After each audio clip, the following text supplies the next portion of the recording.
Okay. So hi, my name is Rohit Kumar Singh. I'm the teaching assistant for this course, Wave Optics, and this is the fourth live session for this course. And yeah, this course is being taught by Professor Samudra Roy on NPTEL, and in this live session we try to recap the concepts being taught there and just try to solve some examples. So today we will discuss so last week we discussed interference, young double slit experiment, and uh, yeah, also Fresnel biprism, and we solved some problems based on them.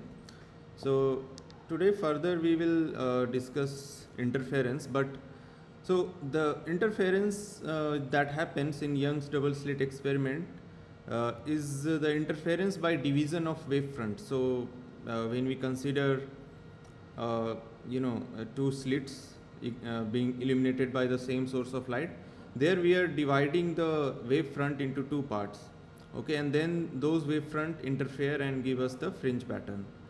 But there is another way to get interference, which is by division of amplitude. Okay.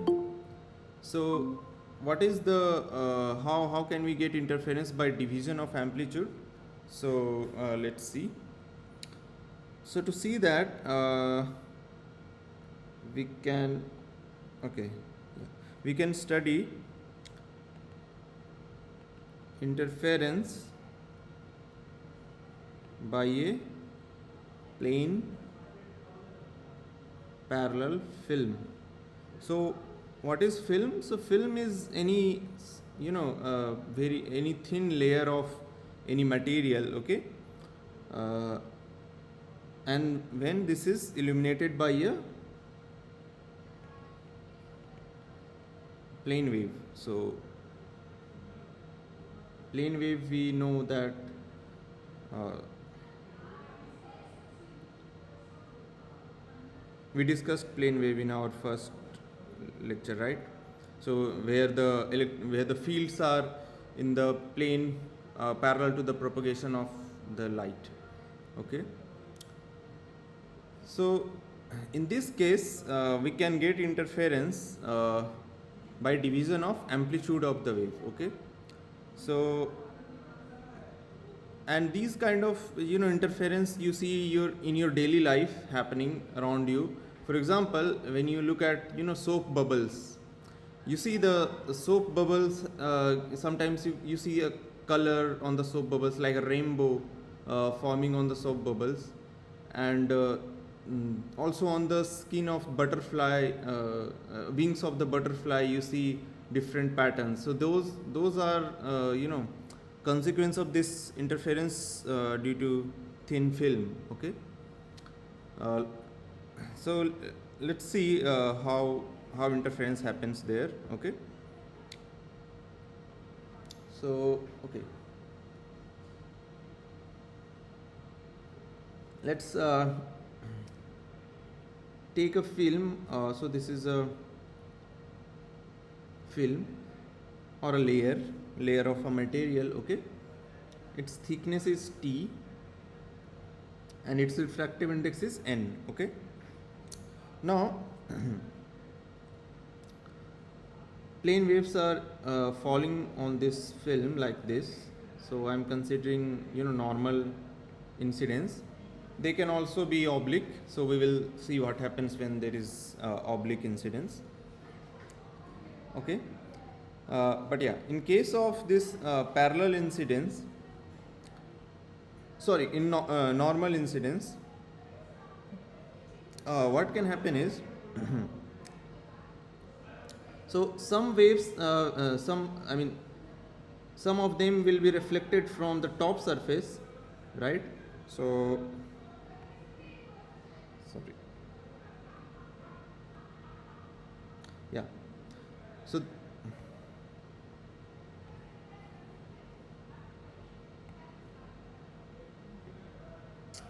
yeah, so this one is coming. So partially it will get reflected here, and then so partial amplitude get reflected from the top surface, and then it passes through this medium, and then partially it will reflect it from the bottom surface, right? So that is what we say the division of amplitude between this wave, okay? And then when these two returning plane waves, they will have the same phase relationship, okay, and they have the same frequency because they are the same light, so they will interfere, and you can see the interference pattern if you will observe from the top, okay. If you will observe from the top, I'm making an eye but it looks very bad, but yeah. So if you observe from here, you will see that there are interference patterns, okay. Now what will be the like in Young's double slit experiment, we had this condition of constructive and destructive interference, maxima, minima, and we had fringe width. So what is the the condition here? So for the condition of maximum minima, first we have to get how much path difference will be there between these two waves, okay. One is this and other one is this. So this wave that is reflected from the bottom, it traveled a distance 2t, right? Is it fine? No, it has traveled a distance 2nt because it has a refractive index of n. If it was air, then we can say that it is 2t, but it is now 2nt, okay. So this is the path difference between the two waves.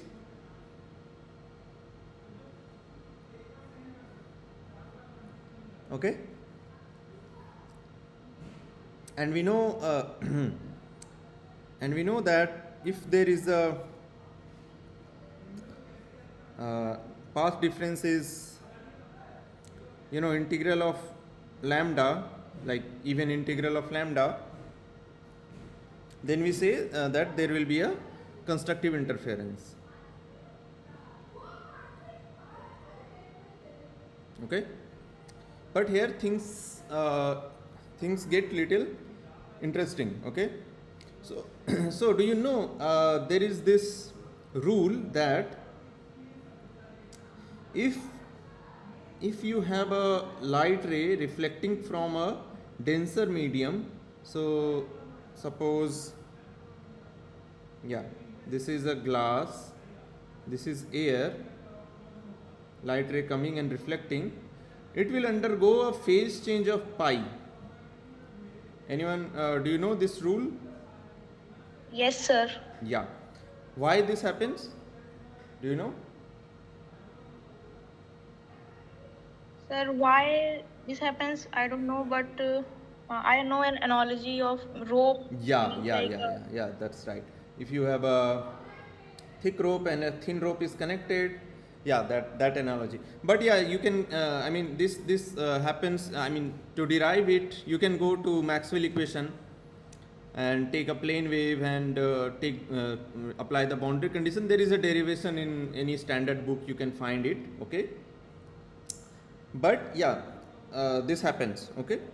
So that thing will happen here also, because you see this is the light ray that is coming from above, the reflecting from the top surface, it will undergo a phase change of pi, okay. So wave reflected from the top surface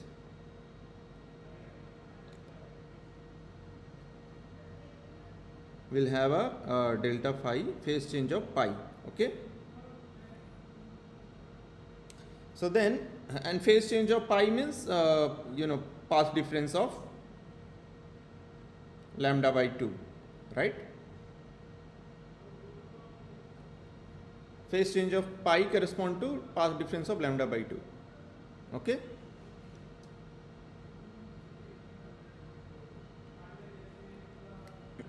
Okay, so then uh, yeah.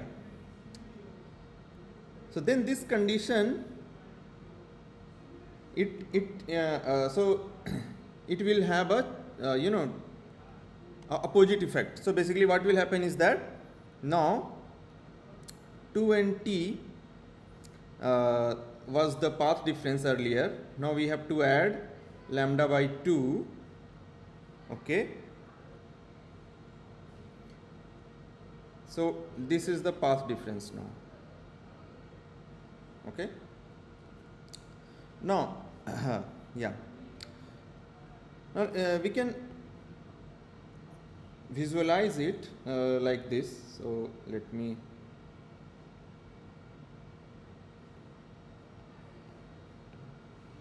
Yeah. So this is your film. Okay. So I'm drawing the I'm drawing the plane waves, basically the wave fronts. Okay. So these are the wave fronts of the plane wave coming. Sorry, it is the reflected one. So, and this distance should be lambda, and those who are reflected from the base, they are represented by dash lines. So I'm doing like this. Okay, then it goes outside. Now you see, when I'm drawing it outside, this length and this length is not same. You understand it why, right?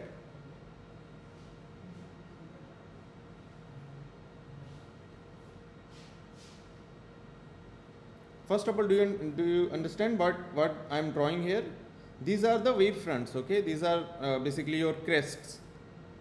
So Yes, sir. Means like they are not these aligned points. because the phase difference is there. Right? Sorry.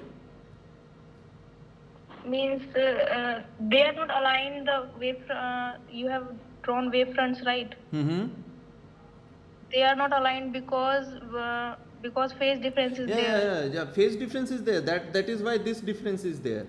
Okay. No. I'm saying that here between the dashed line, this distance is shorter than what I have in the air in this medium, like outside the medium. Because in denser medium, Yeah. This lambda becomes lambda by n, right? Yes, sir. Yeah. That's why this is shorter. Okay. That was a trick question, but yeah, you understood it. Okay, great. So now, so then we know that for so this is the path difference, right? And if this path difference is equal to m lambda, integer of lambda, then we have constructive interference, right? That is when this 2 and t is equal to m plus half lambda, then we have constructive interference, or you have the condition of maxima. Okay. And when it is integer of m lambda, then you have destructive interference or minima. Okay, is this okay?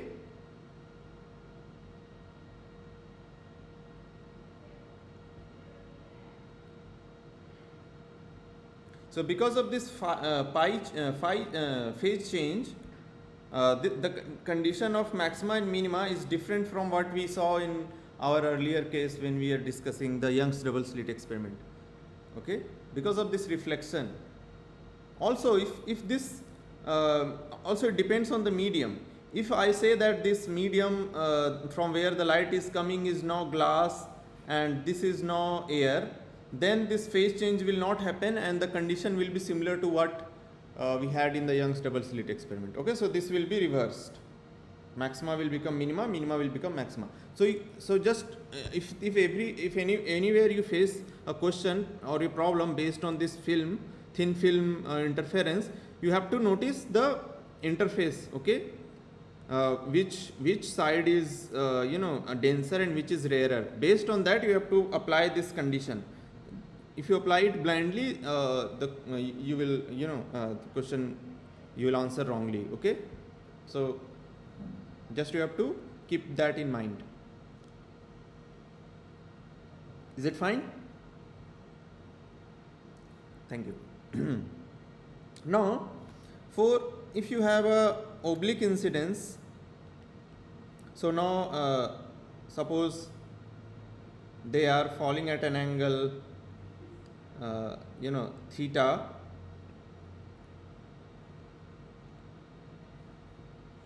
then the formula get modified. So now the path difference becomes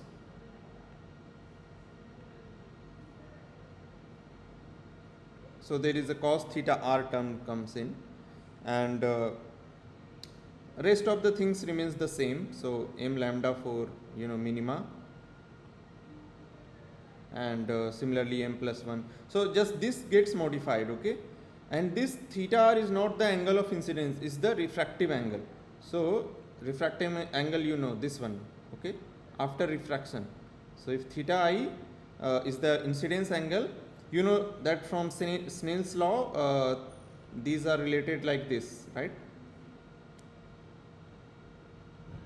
Sin theta r, okay. Yeah, so yeah, we will use this to solve problems. Great. Okay, now yeah, so this is about a thin film. So this is about not a thin film, any film of any size will be fine here, okay. We have not assumed anything about this thickness T, okay. We'll do that later, so that we will discuss now, okay. Now if you have, instead of parallel surfaces, what if you have non-parallel reflecting surfaces? So something like this, okay. So now light ray is coming, suppose normal incidence, okay. It will go here, then it will go like this, right? It will not return in a same path, it will change its path because of this angle, okay. So let's call it phi, the angle of this surface, right? And then so yeah, one of the half of it will reflect from here, half of or some of it, and then other remaining amplitude will go inside and it will reflect from the bottom surface, but it will reflect at an angle theta, right? So now then what is the condition here for maxima and minima? How do we determine it? So it is same, just we have to apply some simple arithmetic. So let me do that. So this is called non-parallel reflecting surface, or it is called wedge shaped. So let me put some indices here. So this is, so wait, let me draw it again.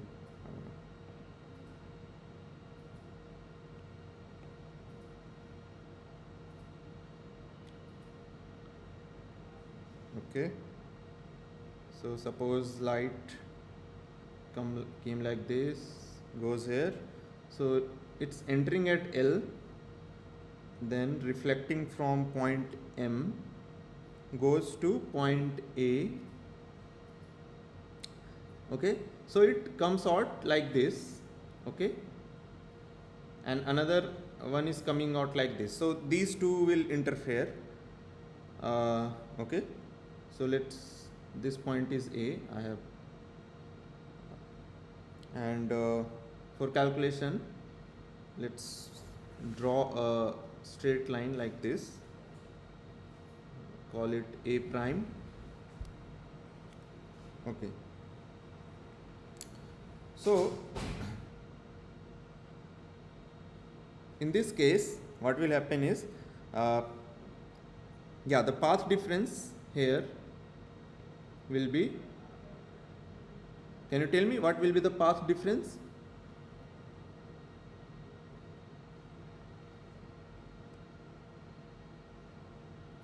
N times Ln plus Ma. Yeah, great. Okay, this is the path difference, and for constructive interference or minima we can write it m plus half lambda, right, where m is 0, 1, 2. So this is maxima, yeah. Now let's make an assumption here to simplify things, that phi is small, such that Lm plus Ma is equal to, around equal to 2 times A prime. Okay, so what we have assumed, that this distance and this distance are same as this distance. Okay, if this wedge is very very thin, or if this phi is very thin, this assumption works. Okay, do you agree? Yeah. Now let's put it back in our equation above. So this will become 2n A prime is equal to m plus half lambda. Okay, so this is the case for when you have maxima or A is bright. If you look from above, you will see that the point A is looking brighter, okay, because you have constructive interference there. Okay, now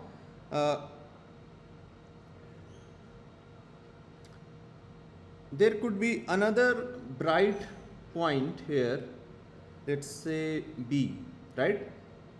This bright point has also constructive interference, and straight below it is B prime, and this distance we can this point that we can call it X. Okay, so okay, I'll explain what I am doing. So suppose there is another bright point B, okay, where constructive interference is happening. So this is the next bright fringe that you see. Okay, and for that point you will have the same condition, 2nb plus B prime, but here you have 3 by 2 lambda. Why 3 by 2?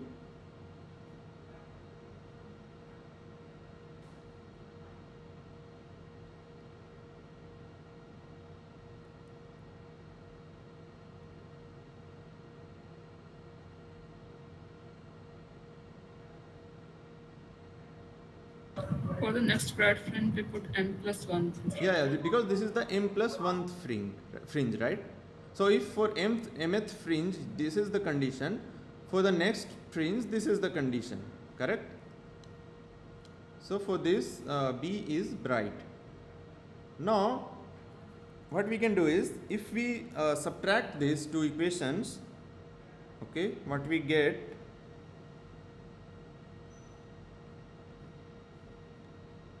is, it is around it is lambda, and this distance is what, A prime X.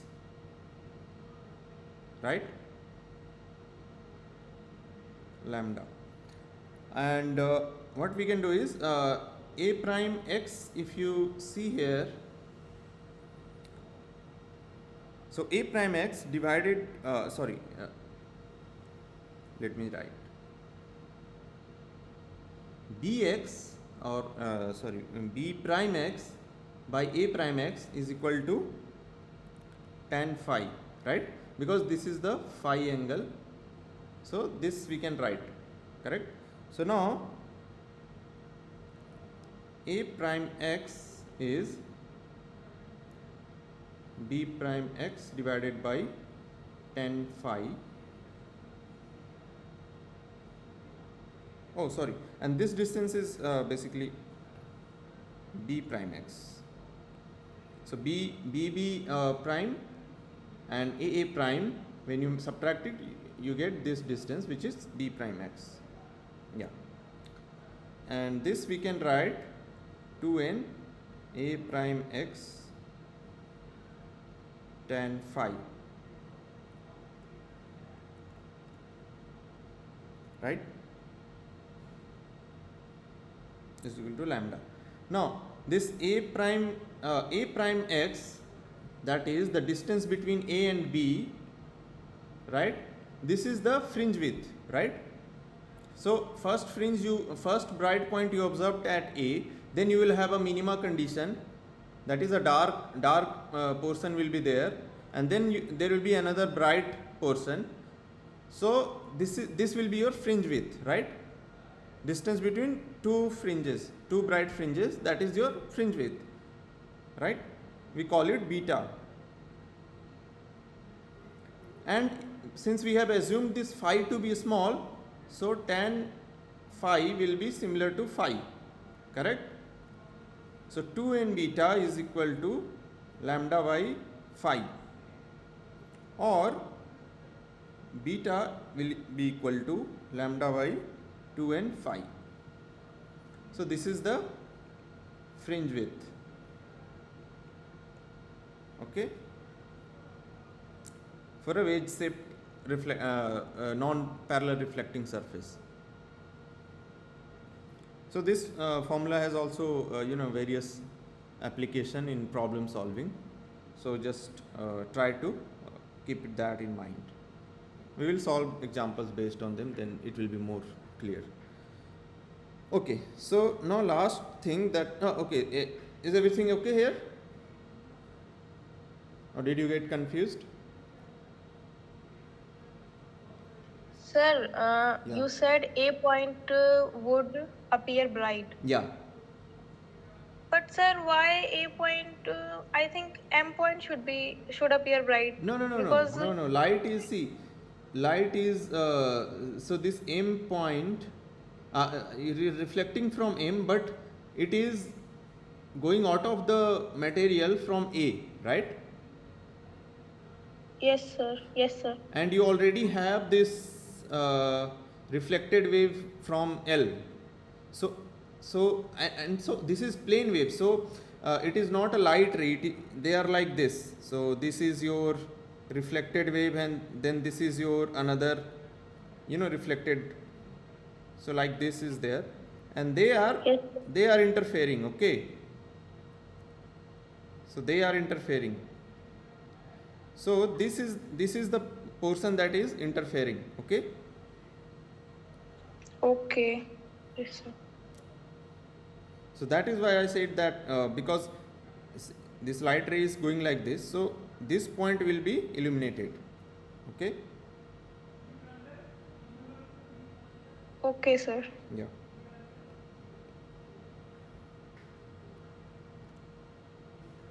Okay. So anything else? Okay. If not, Can you show the first slide once? sorry. Can you show the first slide once? Yeah.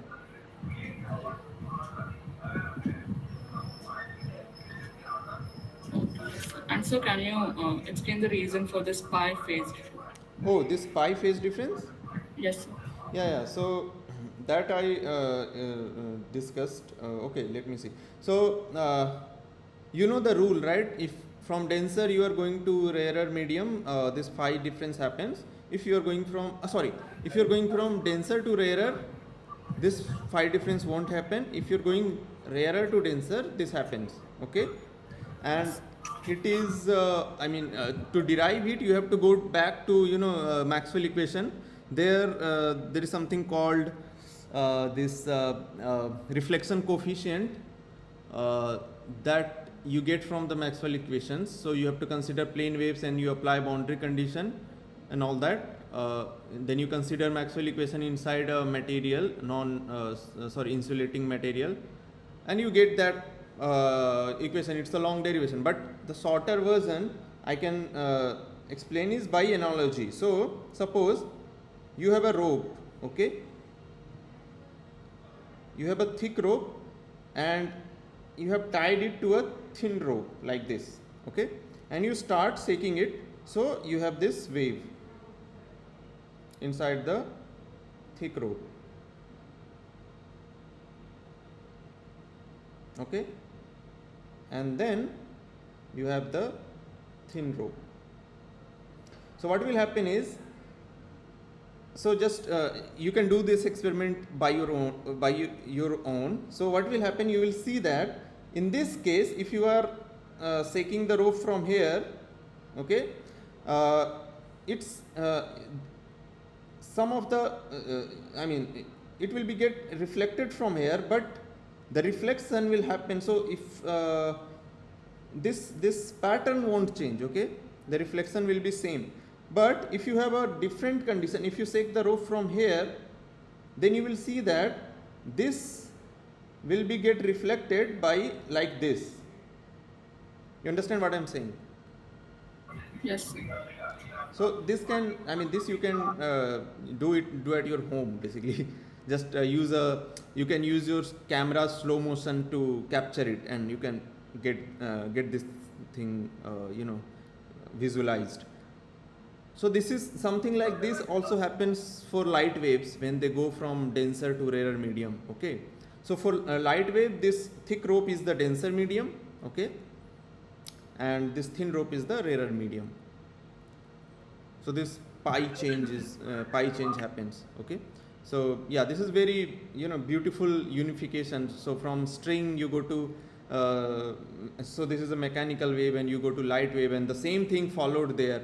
Both of these waves are very different in nature. One is made up of electric and magnetic fields, but at fundamental level they are behaving kind of similar. So yeah, if you think about it, it's very very interesting. And you can derive it. You can pick up any advanced book on electromagnetic theory, and the derivation should be there. So it is basically based on Maxwell's equation. Okay, sir. Nice. Okay. Yeah. The last thing that I wanted to discuss is Newton's ring. So Newton's ring is kind of extension of this wedge-shaped interference that we were just discussed. So in this case, instead of a wedge, what you take is part of a sphere, okay? So we call it plano-convex lens. So this is one side it is plane and one side it is convex, and it is a lens, okay? It is not a mirror. It is in 3D, okay? Can you imagine it? So you cut the sphere from its from a peripheral range, so you get this, okay? It's fine. I know you can imagine it. Now in this case something interesting happens. So let me draw it little bigger. Yeah, like this. Now it's not perfect, but it's fine. And there is this surface below, okay? So now you see this light ray coming from here, it will get, I mean it will go like this, okay, and some of it will get reflected from here, some of it will get reflected from here, and some of it then get reflected from the bottom part, okay.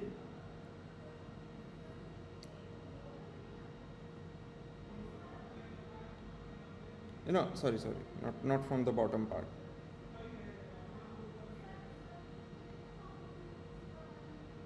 I mean this is the bottom part, so yeah. So this is similar to wedge shaped, but it is now spherical.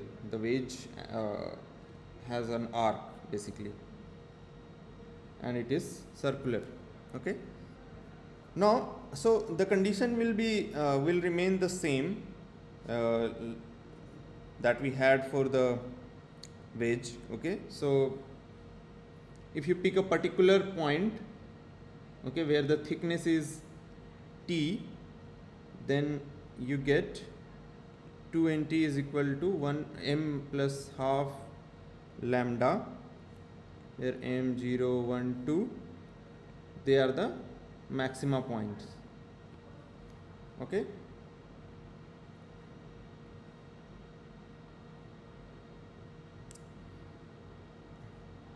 So at a particular point, suppose here this is T, this will of course this will vary. So T is a function of,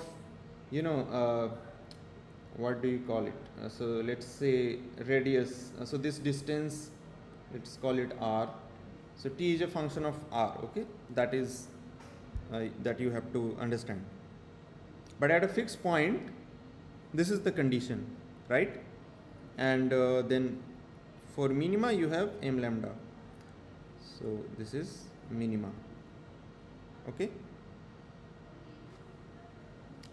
Now as I told you that this is a part of a sphere, okay. So if you reconstruct the sphere, so take it, make it round, so it has a radius, right? So let's call it r, it's called radius of curvature, okay.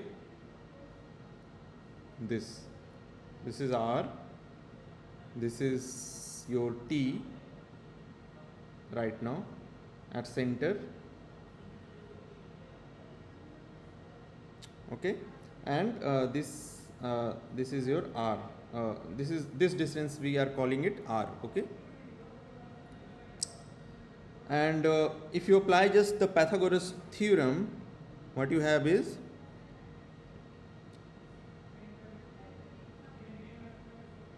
right. Why I am doing this, we will see. And if you solve it a little bit, you will get this, okay. Now comes the interesting part. Now if you make this plano-convex lens such that it is a very small part of the sphere, so what I am saying is, if this thickness is smaller than the radius of the curvature, okay, radius of the original sphere, then you can approximately write the above formula as 2RT, right? Because now this T is negligible with respect to 2R, so we can ignore this goes to 0, and you are left with this, correct? Or you can write it 2T is equal to R squared by R. Is that fine? Yeah. Now, yeah, we had this for minima. So if now I put this T here in equation 1, what we get? So we basically get R square is equal to m lambda r.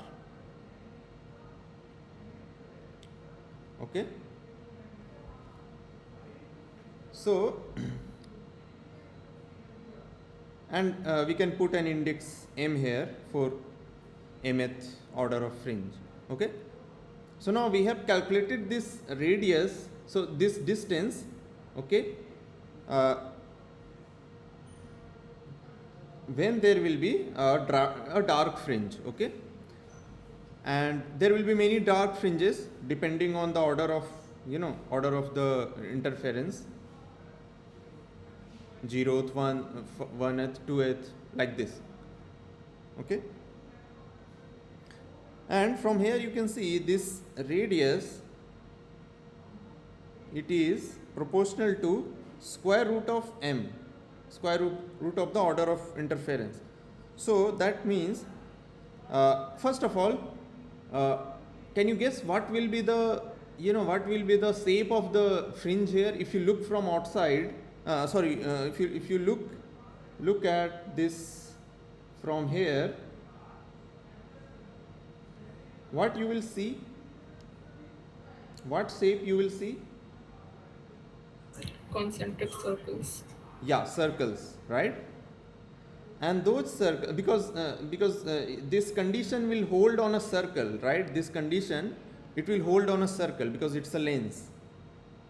And this tells you that these circles or rings will become close to each other, right?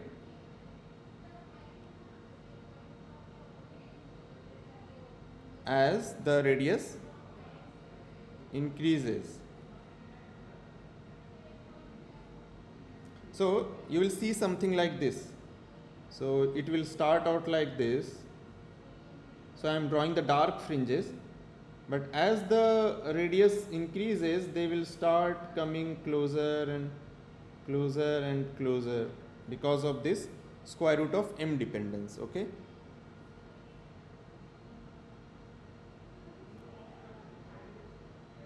is that fine?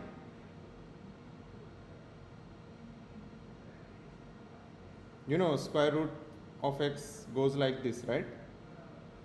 So it saturates at high value. So initially you will have a big separation between the concentric circle, but after some point they will start to converge, like fall on each other very close. Do you understand this? Great. Okay, so yeah, so so all of these, you see, you can derive using equations, and then you can do experiment and check. So these are very standard experiments. I'm not sure if you have done this in your bachelor's or not, but yeah, these are the experiments that are very standard, and you can see the exact same thing that we are deriving it here with using just Pythagoras theorem and just geometry and the condition of interference of light. So it's really very remarkable. And from this derivation, you see the lambda here, the wavelength of light is here. So other things you can measure, right? You can measure the radius of the fringe. You can measure the radius of the radius of the plano-convex lens, the radius of curvature, order of fringe you can see, and you can calculate the wavelength of light using this using this very simple setup. So yeah, this is very profound thing. And one thing also you can write from here is that, so if you have a next, so m plus pth fringes, okay, so p can be 1, 2, 3, any order of fringe. So if we take this difference, you get p lambda r. So just I have put m plus p in this equation, okay, and I subtracted it. Okay, so this is a very helpful formula. You will get problems like so suppose what you can do is you can introduce a medium inside the air, like instead of air you put the setup inside a liquid and you see p number of fringes moving, then you have to find the wavelength of the light. There you can use this kind of formula to calculate.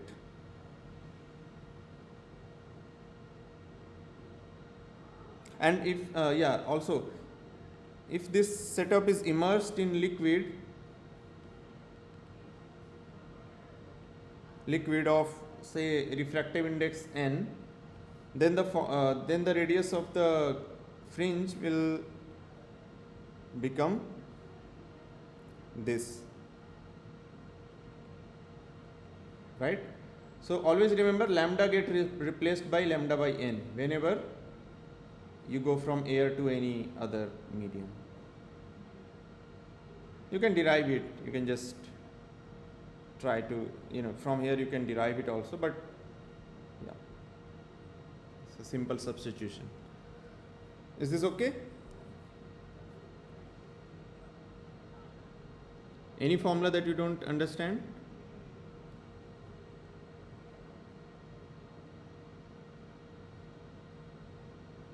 Okay, thank you. Okay, so if everything is clear, then let's quickly go to some problems. Okay, now this is the first problem. So a ray of green light, so wavelength is given, and impinges at 30 degree on a thin planar film of index 1.5. Okay, 1.5 is the refractive index, immersed in air.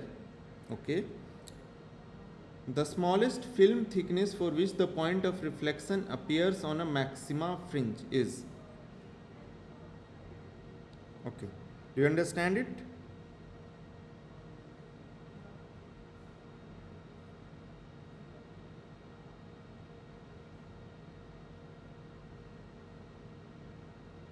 How can we solve it? So which formula can we apply here?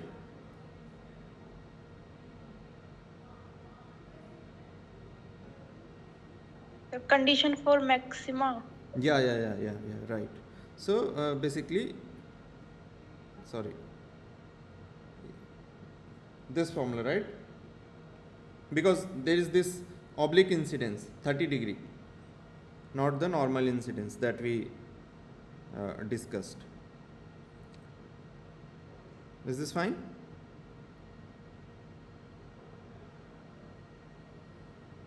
Yeah, so let's do this. Okay, so lambda is given 565.69 nanometer, refractive index is 1.5, and angle of incidence is 30 degree. So we have to find the angle of refraction, right? In this formula we have theta r. So angle of refraction, how can we calculate? Using the Snell's law, which is sin theta I is equal to n sin theta r. Okay, so 30 degrees half, sin 30 is half, so sin theta r is equal to half by n is 1.5, so it's 3 by 2, so 2 get cancelled, and we have theta r is equal to basically sine inverse of 1 by 3. Okay, and yeah, we can explicitly calculate it, but I'll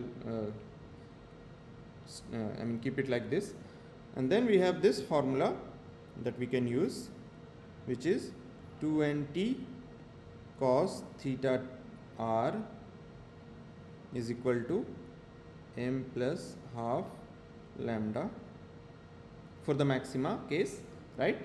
And from sin theta we can calculate the cos theta, right? Just 1 minus sine square theta, which is 1 by 9 under root square. This will be the cos theta r, correct?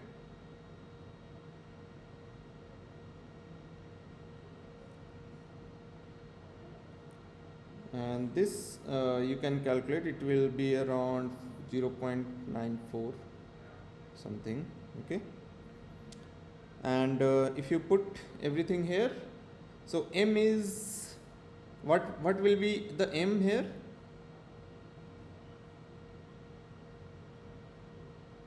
What can we take m? Sir, 1. No, 0, right? Zeroth, we can take the zeroth, like first order Yeah, maximum. send like Yeah.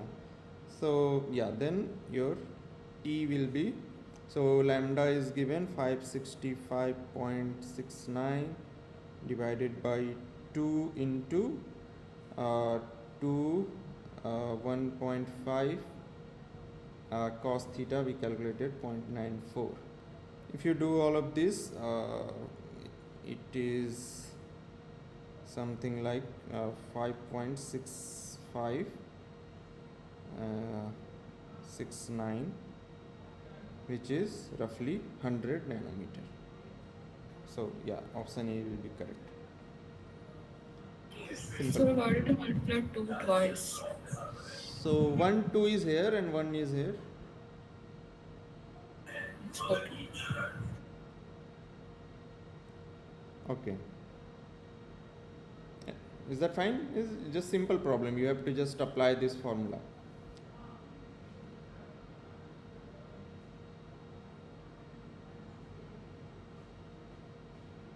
If it says minima, then we would have used m lambda, and then yeah, then the problem will be very easy, because m lambda, like this will be, oh sorry, 1, yeah, lambda, yeah, then we can also calculate that also, yeah. Okay, this is fine.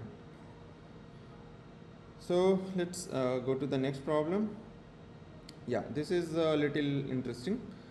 So a metal ring is dipped into a soap solution. Okay, you have a ring, you dipped it in a soap solution, n equal to refractive index of this soap is 1.340, and held in a vertical plane so that a wedge shaped film forms under gravity. So there will be a wedge shaped, so soap solution will come here, and this, like this, so you will have a wedge shaped kind of this film, okay? And a near normal illumination, so normal illumination means this normal incidence with green light, so lambda is given 514.53 nanometer from an argon laser, okay? One can see 12 fringes per centimeter, okay? So 12 fringes per centimeter, and we have to find the wedge angle of the soap film, so basically this phi angle. What information we have? Refractive index, lambda, and this 12 fringes per centimeter. So how can we do that? Which formula we can apply?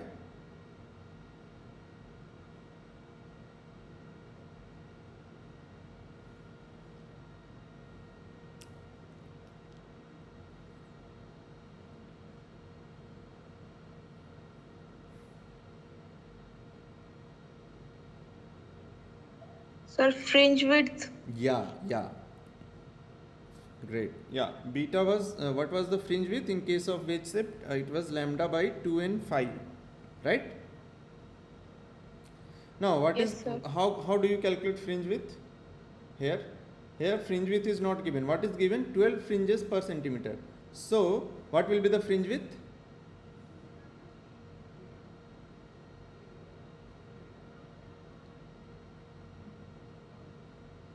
1 by 12 centimeter, right? So there are 12 fringes in 1 centimeter. There will be 1 by 12. So for one fringe, the distance will be 1 by 12, right? Yes, sir. Yeah. So then you have everything. Phi is just lambda 2n beta. Okay, you can put everything. Lambda you have 5.1. Sorry. Okay. 514 nanometer. It's just you can use calculator, but I will write the answer for cross checking. 10 to the power minus 9 nanometer. 2 n is 1.340, beta is, we calculated 1 by 12, so 12 goes here, and it's centimeters, so to convert it into meter I multiply it with 10 to the power minus 2. Okay, and when you do all this calculation you will get around this value. It will be in radian, so you can change it to degrees. So this, see, this is very small number, right?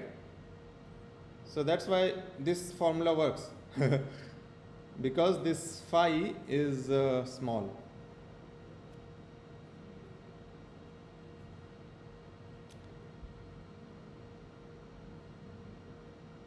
Sir, Yeah. means in this question, I'm not able to visualize what they are saying. Yeah, I understand. So what the question is saying is that you have a ring, okay, metal ring like this, okay? When Yes. you dip it in a soap solution, there will be a soap film formed on this, like this, right? Yes, sir. And when you held it vertically, the soap will come down under gravity, right? So Yes. instead of a uniform fill, what you will have is you will have this area more thicker than this, right? So you will have a non-uniform density. So let me draw. So this will be like this, and then you will have little like this. Okay, so now you see, so that's how the wedge shaped thing formed. So this correspond to this thicker area, this will correspond to this thinner area. Understand?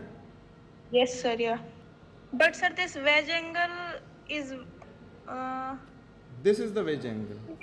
is it not varying in No. real case?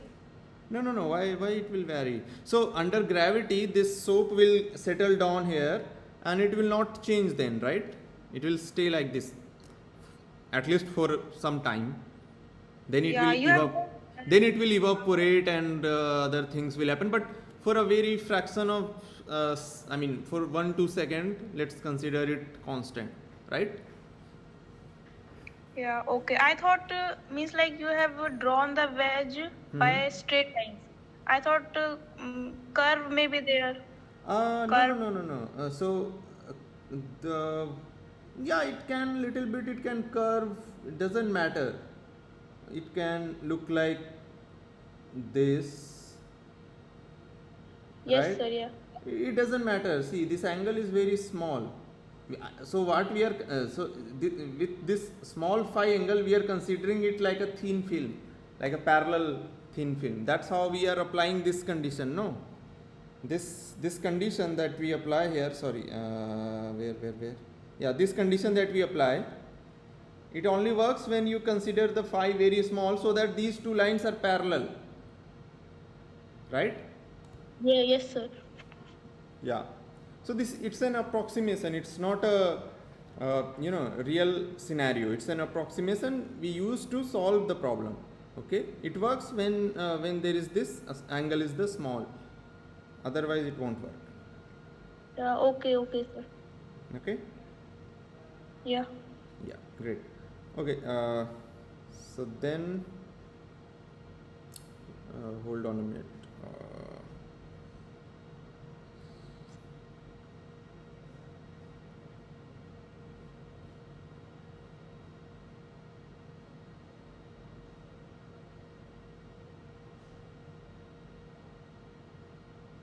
Okay, let's then move to the next one. This, okay. Yeah, this is also a problem on wedge shaped thin film. Okay, it is given that the wavelength of the light is 600 nanometer and 7 fringes are observed in a certain region. Okay, and if we replace the light with wavelength lambda 2, how many fringes will be observed in the same region? It's simple, right? Simple application of the same formula that we wrote earlier. So yeah, for some distance you have 7 fringes. You can see 7 fringes for lambda 1, and then when you use lambda 2, you see, sorry, how many fringes you see. So here you see 7, and here how many you see. Okay,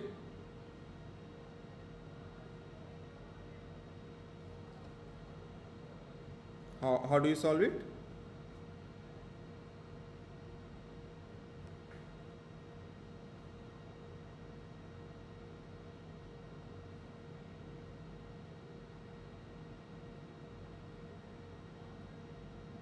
Sir, that P, not that.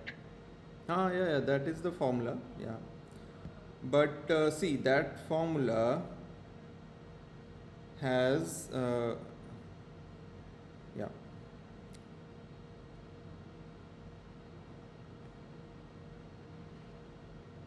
this phi. Here there is no mention of phi, right? But you don't need it, right? We can cancel it. Yeah, that's what I'm saying. So fringe width is proportional to lambda. So so suppose we say that n number of fringes observed in a length L. Okay, so then beta will be what? L by n. L by n. Yeah. L is constant, right? So this Yes. is this is say n1, and similarly you have for the other case you have L number of I mean fringe width L say beta 1 beta 2, yeah, L by n2, right? And if you take ratio, then it is n2 by n1, and beta is proportional to lambda, so n will be not indirectly, I mean sorry, 1 by this lambda, so you will have this cross ratio thing, right? And lambda 1 is given, lambda 2 is given, your n1 is given, so n2 you can easily calculate, right?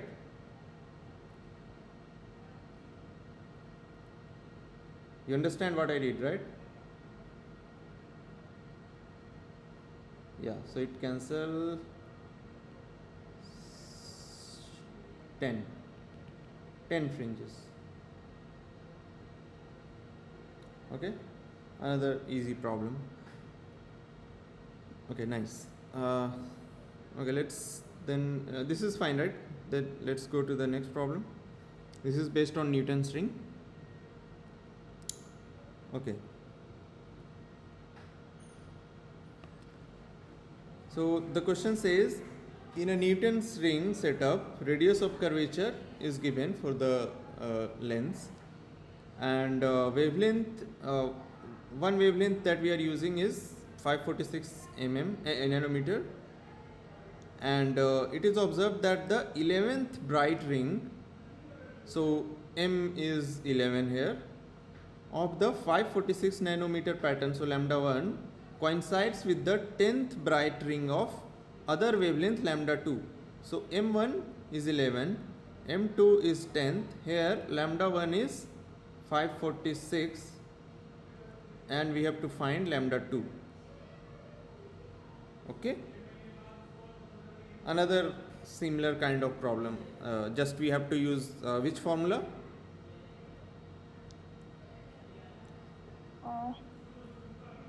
So that one P lambda No, initially said. it's different wavelength. that is for the same wavelength. When you move the, I mean, when you introduce some path length difference, that's when you use that formula. For this, you have this formula, right? Radius of the rings. Yeah, yes, sir. Yeah. So this r is constant, right? For the both lambda 1 lambda 2 is given. No, sorry, lambda 1 is given, lambda 2 you don't you need, and it is saying that this pattern coincides, means this radius is same for both. This is constant, right? Coincidence Yes. means the radius is same for both the rings, right?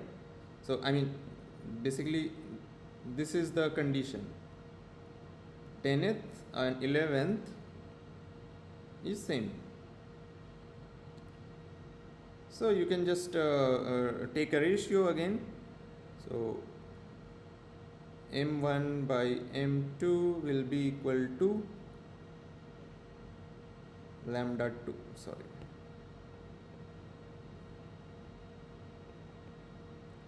lambda 2 by lambda 1. So from here you can calculate lambda 2 equal to 11 into 546 by 10, which is 600.6 nanometer. Okay, easy one.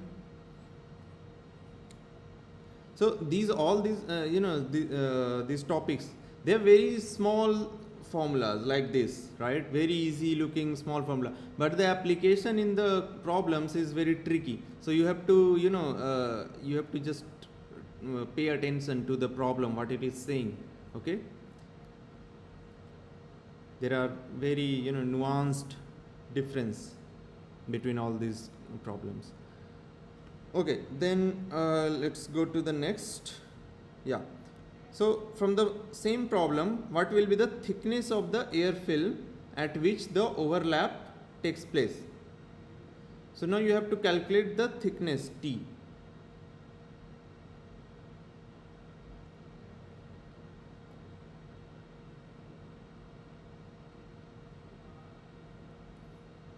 So you have this formula, right? Sorry, yeah. I mean, any formula you can use. No, R is not given.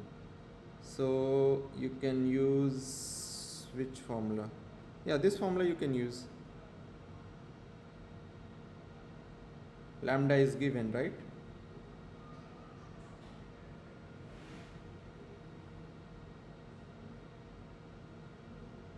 So we can also calculate small r and lambda and r. Yeah, we can calculate r, small r. Yeah. From here we can calculate. Everything is given. So yeah, you can use any either of them. Like this one is also fine, or you can this one you can use. Yeah. Okay. So I'll leave it. Okay. I think this is the second last problem. Okay. So again, in the Newton's ring, so yeah, this is the application of this, different medium when your setup is immersed in a liquid or something somewhere. So in air, the diameter of 8th dark ring is given, okay, and then in liquid, if you immerse that in liquid, the diameter of 8th dark ring is given. Okay, so what is happening is the diameter is reduced. Okay, so and we have to find the refractive index of the liquid. Okay, so we wrote this formula of the radius when it is immersed in liquid is basically the lambda scale by lambda by n, right? So we can use it here. Square root of, so yeah, we can write m lambda r by n,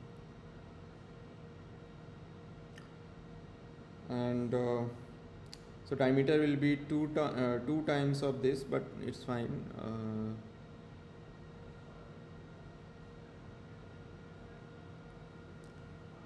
lambda will be same, and for air n is 1, right? So if you take the ratio, so let's say d prime is for the liquid and d is for the air, you will get, so let me write the formula, n divided by 4n lambda r. Okay, so everything will cancel out, just 1 by n remains. So yeah, this ratio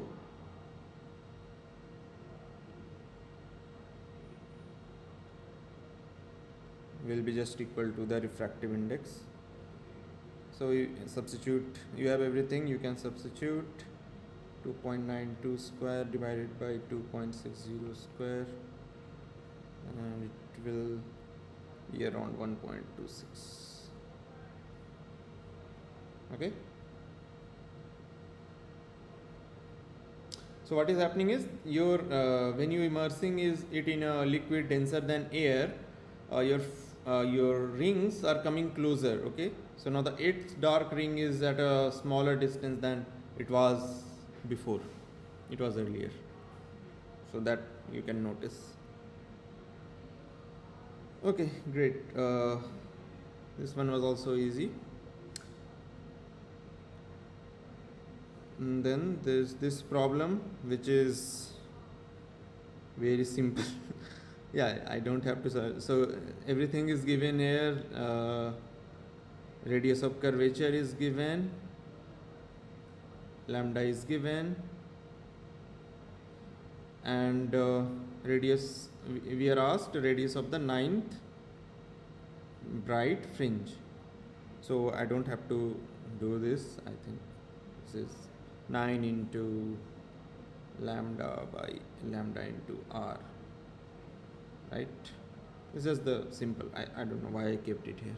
I should have kept it in the first place, but yeah, this is fine. Okay, yeah, that's all I have for today. Yeah, I should have kept one problem based on this equation, but that I can try to visualize it. So the problem will come like this, like the problem will say something like this, that yeah, if suppose 9th dark or something, no, not like this. It will give you the wavelength of the light will be given, okay, and it will say that if you introduce thin glass slab in the path of the light, you notice a fringe shift of let's say 9 fringes get shifted from your point of view, okay, and then it will ask you no, lambda will not be given. Lambda, you have to find the lambda, okay, and yeah, then fringe shift of 9 will be given, and radius of curvature will be given. Yeah, r and rm plus p and rm will be given to you, and then you have to find the lambda. So that in these cases you can apply this formula, okay. So the number of fringe that you get shifted in your eyepiece, that is the number p, basically.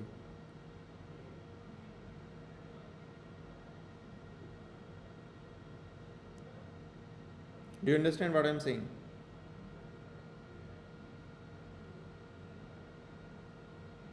Because there will be a path length difference, and that will introduce some phase difference, and some rings will get shifted.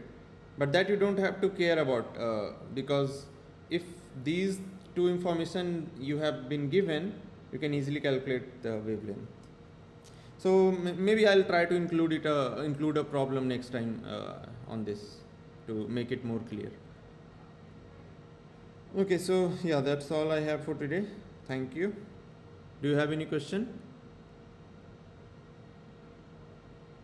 Sir, you were asking about, I think, galaxies. You were saying, if I have heard of. Oh, sorry, galaxy. Yeah, sir. No, no, Means no, like no, I no, no. asked Yeah, you. yeah, yeah. So what I work on, I said I work on LHC. So this is a large And hadron collider at CERN. So sorry. So CERN is the European Organization for Nuclear Research. It's a yeah, I large have heard. laboratory, and there this machine is there, Large Hadron Collider, and it basically collides protons. Okay, protons and protons, they get collided, at speed of light.